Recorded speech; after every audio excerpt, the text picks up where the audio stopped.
හයි විවස් අපි සියලු දෙනාම දැන් කතා කරන්නේ ඊශ්‍රායල ඊරාන යුද්ධය පිළිබඳවයි. නමුත් මේ මොටිවේෂන් වීඩියෝ එකේ අපි යුද්ධයේ මානසික තත්ත්වය, යුද්ධයේ පිටිපස්සේ තියෙන සයිකොලොජි එක, මිනිසුන්ගේ මනසේ තමයි මේ යුද්ධය කියලා එක පටන් ගන්නේ. සාමය කියන එකත් මනසෙන් තමයි තියෙන්නේ කියලා ගොඩාක් කරුණු ඔබට ගෙනාවා. ඒත් වශයෙන්ම දැන් අපි ඊශ්‍රායල ඊරානයේ උක්‍රේන රෂ්‍යාව වගේ යුද්ධය දැන් වර්තමාන කාලයේදී අපිට දෙක බලා ගන්න පුළුවන්. නමුත් මේ මිනිසුන්ගේ ඉතිහාසය පටන් ගත්තේ මේතකදී අවුරුදු ලක්ෂ 3කට කලින්. ඒ කාලේදී මිනිසුන්ට යුද්ධ කරන්න ඕන කියලා කිසිම ආසාවක් තිබුණ නැත කියලා සයිකොලොජි කියනවා. මේ මානව වර්ගයාගේ පටන් ගැනීම ඒ කියන්නේ මේතකදී අවුරුදු ලක්ෂ 2කට කලින් යුද්ධයකින් නොවේ පටන් ගත්තේ. ජීවත් වෙන්න ඕනේ, එකතු වෙලා ජීවත් වෙන්න ඕනේ කියන ඒ මානසික තත්වයෙන් තමයි පටන් ගත්තේ. තමන් කාලා බීලා ඉන්න ඕනේ යම් කිසි දෙයක්. තමන් බඩගින්නෙන් තමන්ට ඉන්න බෑ. ඒ හින්දා තමන් ඔක්කොම එකතු වෙලා දඩයන් කරලා හරි මොකක් හරි එක්රස් කරලා හරි ජීවත් වෙමු කියන ඒ මානසික තත්වයෙන් පටන් ගත්තා. නමුත් පසුගිය කාලවලදී පොඩි ගැටලුවක් ඇති වුණා මේ මානව වර්ගයා යටතේ. ඒක අපි දෙක බලා ගන්න පුළුවන්. මේතකදී අවුරුදු 1,90,000කට කලින් පළවෙනි මේ වගේ යුද්ධයක් ඇති වෙලා තියෙනවා. එතකොට ඒ යුද්ධය කියලා කියන්නේ ඊටම අතිවිශාල විදියට නෙමේ, පොඩි ගෲප්ස් දෙක අතර ඇති වෙච්ච යුද්ධයක්. ඔබ දන්නවා මේ මානව වර්ගයාගේ ඉතිහාසයේදී ඉතාම දරුණු යුද්ධයක් වුණේ 1995 දී දෙවැනි ලෝක යුද්ධයක් කියලා. ඉන්පසුව මේ මානව වර්ගයාගේ මේ ප්‍රතිශතය, ඒ කියන්නේ මිනිසුන්ගේ ප්‍රතිශතය වර්ධන වීම 90%කින් අඩු වෙලා තියෙනවා කියලා හොයාගෙන තියෙනවා. මේ ලෝක යුද්ධයෙන් පසුව බොහෝ රටවල් වෙන ආකල්පයෙන් වෙන විදියට වර්ධනය වුණා. නමුත් මේ කාලේ දක්වා මේ වගේම ලෝක යුද්ධයක් 1945න් පසුව මේ ලෝකේ පැවතුනේ නැත. නමුත් අපිට දෙක බලා ගන්න පුළුවන්. තවමත් මේ ඊරාන් ඊශ්‍රායල උක්‍රේන රෂ්‍යාව වගේ යුද්ධවල් තවමත් පවතිනවා කියලා. දැන් අපි බලමු මේ වගේ ගැටුමට අදාළ මනෝවිද්‍යාව මොනවද කියලා. ඒ මිනිස්සු යුද්ධ කරන්නේ ඒකට පළවෙනි කාරණාව තමයි තමන් එක කණ්ඩායමක් කියලා ඒ ආකල්පය. තමන් මේ අදාළ කණ්ඩායමට අදාළ මිනිසුන්, තමන්ගේ කණ්ඩායම මේකයි, ඒ කණ්ඩායම මම ආරක්ෂා කරන්න ඕනේ කියන මිනිසුන්ගේ තියෙන ආකල්පය තමයි පළවෙනි මානසික කාරණාවක් වෙනවා මේ යුද්ධ කිරීමට. එතකොට තමන් මේ කණ්ඩායමට, ඒ කණ්ඩායම වෙන විදියට වෙන්න පුළුවන්. කොයි විදියට වෙන් වුණොත් ඒක කණ්ඩායමක්, මම මේ අදාළ ලොකු කණ්ඩායමට අදාළ කෙනෙක් කියන මේ මානසික තත්ත්වය ඒ කණ්ඩායම වල ජීවත් වෙන මිනිසුන්ට ඇති වෙනවා. එතකොට තමන්ගේ කණ්ඩායමට වෙන කණ්ඩායම් වලින් තර්ජනයක් එනවා නම් තමන් බේරගන්න ඕනේ කියන්නේ ඒ ආකල්පයක් ඇති වෙනවා. ඕක පසුව ශක්තියක් විදියට පරිවර්තනය වෙනවා. ඔතනින් තමයි යුද්ධයක් කියන්නේ මූලාරම්භයේ පටන් ගන්න කියලා මනෝවිද්‍යාව කියනවා. ඉන්පසුව ඕක බියක් විදියටපත් වෙන්නේ. එයි දන්නවද? බය කියලා කියන එක මේ ඊයේ පෙරේදා මිනිසුන්ගේ මොලේ ඇති වෙච්ච එකක් නෙමේ. මානව වර්ගයාගේ ආරම්භයේ සිටම තියෙන දෙයක් තමයි. එයි දන්නවද? ඒ කාලේදී මේ මානව වර්ගයා ජීවත් වුණේ කෙලේ. ඔතන භයානක සත්තුන්ගේ තමන්ව බේර ගන්න ඕනේ. රාත්‍රී කාලයේදී ස්පෙෂලි තමන්ව බේර ගන්න ඕනේ කියලා හැඟීමක් ඇති වුණා. ඒක තමයි බයක් විදියට පස්සෙපත් උනේ. නමුත් දැන් මේ මොඩර්න් ලෝකයේදී අපි ජීවත් වෙන්නේ කෙලේ නෙමේ. අපි ජීවත් වෙන්නේ නිවසේ. නමුත් ඒත අතීත කාලයේදී අපි මුතුන් මිත්තන්ට ඇති වෙච්ච බයක් කියන එකේ හැඟීම තවම ඒ විදියට තියෙනවා. මේ හැඟීම දෙවැනි භයානක කාරණාවක් වෙනවා මේ යුද්ධ කිරීමට. තව එක තමයි යුද්ධ කිරීමට තව කාරණාවක් තමයි තමන්ගේ කණ්ඩායම මේ අනිත් කණ්ඩායම් වලට වඩා ලොකුයි කියන ඒ මානසික තත්වය. මේ මානසික තත්වය තුනම වර්ධනය වෙනවා මිනිසුන් තුළට. මිනිසුන්ගේ හදවත හදවත් තුළට මනස තුළට එතකොට මේ මිනිසුන්ගේ සාමාන්‍ය මිනිසුන් සිට මේ මිනිසුන්ගේ නායකයෝ දක්වා මේ වගේ එකක් මේ වගේ හැඟීමක් ආකල්පයක් වර්ධනය වෙනකොට ඒක ශක්තියක් විදියට පරිවර්තනය වෙනවා. ඒ ශක්තිය වෙන කණ්ඩායමට එරෙහිව කටයුතු කරන්න ඕනේ. යාළගෙන් අපිට තර්ජනයක් තියනවා කියලා හිතනකොට උන්තනින් තමයි යුද්ධය කියන එක පටන් ගන්නෙ. නමුත් මේ මනෝවිද්‍යාව කියනවා යුද්ධය පටන් ගන්නෙ කොහෙද?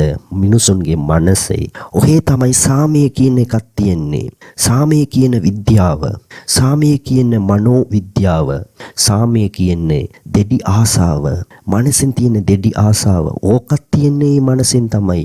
යුද්ධය කරන්න ඕනේ කියන හිතන්නේ මේ මනසෙන් තමයි. එතනින් තමයි මේ සාමය කියලා එකක් තියෙන්නේ. එතකොට මේ යුද්ධය වෙනුවට මේ සාමය කියන මානසික තත්ත්වය ගත්තොත් මුල සිටම මේ යුද්ධය කියන එක නතර කරන්න පුළුවන්. ඒක කොහොමද කියලා බලමු. පළවෙනි එක තමයි දැන් අපි දෙක්කා යුද්ධයට ප්‍රධාන හේතුව තමන් වෙන කණ්ඩායම කියලා හිතන එක. අනිත් කණ්ඩායම් වලින් තමන්ට තර්ජනයක් ඇති වෙනවා කියලා සාමාන්‍ය මිනිසු සිට මේ මිනිසුන්ගේ නායකයෝ දක්වා හිතන එක.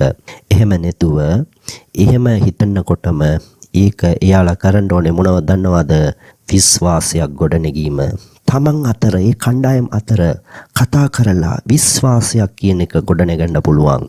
එතකොට මේ බය කියන එක මේ මානසික තත්වයේදී විශ්වාසයක් කියලාපත් වෙනවා. දැන් ඔබ දෙකලා ඇති යාළුවෝ දෙන්නෙක් රණ්ඩු වෙනවා. අක්කයි නංගි රණ්ඩු වෙනවා. අම්මයි තාත්තයි රණ්ඩු වෙනවා.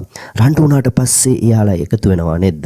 එයාලා විසඳනවා නේද මේ ප්‍රශ්න? මේ ප්‍රශ්න විසඳුණාට පස්සේ එයාලා තවමත් සාමයෙන් තවමත් මේ සතුටින් ඉන්නවා නේද? එතකොට ඒ වගේම තමයි මේ ලෝකයේ අතරේ මේ වගේම නායකයෝ අතරේ මේ වගේම මානසික තත්වයක් ඇති වෙනකොටම ඒක පරිවර්තනය වෙන්න ඕනේ විශ්වාසයක් විදියට.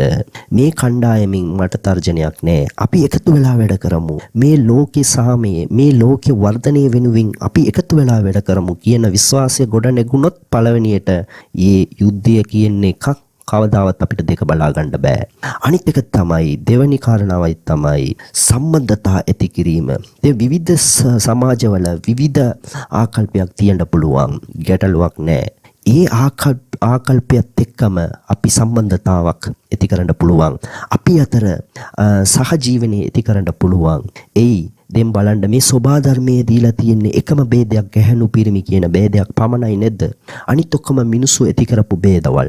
ගැහැණු පිරිමි කියන ભેදයක් ඒ ભેදයක් ඇති කරන්නේ යුද්ධ කරන්න නෙමෙයි. ළමයි බිහි කිරීම සඳහා. දැන් ඒ ભેදය නැත්තම් මේ પરම්පරාව කියන එක නැති වෙනවා. ඒක විතරයි සෝභා ධර්මයේ අපෙන් බලාපොරොත්තු වෙන්නේ. වෙන කිසිම දෙයක් නෙමෙයි. අනිත් කණ්ඩායම් අනිත් දේවල් ඔක්කොම මිනිසුන්ගේ මනසේ ඒ මිනිසුන්ගේ ආරම්භ කාල සිට ඇති වෙච්ච දේවල්. ඒ හින්දා මේ යුද්ධය කියන එක යුද්ධ කරන්න ඕන කියන එක මිනිසුන්ගේ මනසේ ආසාවක් නෙමෙයි. ඕක මිනිසුන්ගේ මනස තියෙන්නේ බයක් පරිවර්තනය වෙන ආකාරයක්. එතකොට ඒ බයම වෙන විදියට පරිවර්තනය කරන්න පුළුවන් නම් ඒ කියන්නේ අපේ දියුණුව අපි එකතු වෙලා වැඩ කරලා දියුණු වෙමු කියන විදියට පරිවර්තනය කරන්න පුළුවන් නම් මේ ලෝකයේ යුද්ධයක් අපිට දෙක බලා ගන්න බෑ. එතකොට අන්තිම එක තමයි සාමය කියන එකත් යුද්ධයේ කොහෙදව පටන් ගන්නවාදෝ ඔතනින් තමයි තියෙන්නේ. යුද්ධයේ පටන් ගන්න තැන අපේ බ්‍රේන් වල. අපේ බ්‍රේන් එකේ තියෙන අපි හිතන මේ ඒ කොටසේ තමයි ඒ අපි නියුරෝන්ස් කියලා කියනවා එකට. ඒ නියුරෝන් ෆයරින් හින්දා තමයි අපි හිතන්නේ. ඔතනින් තමයි මේ යුද්ධයක් කරන්න ඕනේ කියන්නේ පටන් ගන්නෙ. සාමාන්‍ය මිනිසු සිට මේ මිනිසුන්ගේ නායකයෝ දක්වා පටන් ගන්නෙ ඔතනින් තමයි. නමුත් ඔතනින්ම හැංගිලා තියෙනවා සාමයෙන් ජීවත් වෙන්න ඕනේ. මේක මට එපා කියන්නේ ඒ හැඟීමත් ඔතනින්ම හැංගිලා තියෙනවා කියලා කියනවා සයිකොලොජිස්ට්. එතකොට පළවෙනි ඒ හැඟීම ඇති වෙනකොටම දෙවෙනි හැඟීම නෑ එපා මේ අපි සාමයට යමු. අපි එකතු වෙලා වැඩ කරමු. මේ ලෝකේ වර්ධනය නිසා වැඩ කරමු කියලා තීරණය ගත්තා නම් ඔතනින් යුද්ධයක් ඇතිවීමට කිසිම මේක බාධා කිසිම කාරණාවක් ඔතනින් නැත. අනිත් එක තමයි සමාව කියන එක. මේ ලෝකෙන් ඊටාම උතුම් දෙයක් තමයි සමාව ඉල්ලීම කියලා. දැන් ගෲප් දෙක නැත්නම් රටවල් දෙක අතර මේ වගේ ගැටුම්කාරී තත්ත්වයක් ඇති වෙනවා කියලා එයාලට නිරීක්ෂණය වෙනකොටම එක කණ්ඩායමක් සමාව ඉල්ලනවා නම් ඔතනින්ම අනිත් කණ්ඩායම එයාලට එරෙහිව කටයුතු කරන්නේ යුද්ධයක් වළක්වන්න පුළුවන්. ඒ හතුරෝ විදියට හිටපු ඒ කණ්ඩායම් දෙකම නැත්නම් ඒ රට දෙකම ආයේ මිත්‍රෝ වෙන්නත් පුළුවන් මේ සමාව නිසා. සමාව කියලා කියන්නේ පොඩි තත්පර ගාණක් විතරයි ගත වෙන්නේ සමාව ඉල්ලන්න. විනාඩි ගාණක් විතරයි මේ සමාව ඉල්ලන්න ගත වෙන්නේ. දැන් සාමාන්‍ය අපේ ජීවිතේ බලන්නකෝ මිතුරන් දෙන්න අතර නැත්නම් හස්බන්ඩ් වයිෆ් අතර පොඩි ගැටුමක් ඇති වෙනකොටම කවුරු හරි එක්කෙනෙක් සමාව ඉල්ලනවා නම් ඒ ඊගෝ එක පැත්තකට දාලා සමාව ඉල්ලනවා නම් කොච්චර සුන්දර ජීවිතයක් එයාලට ලැබෙනවද කියලා.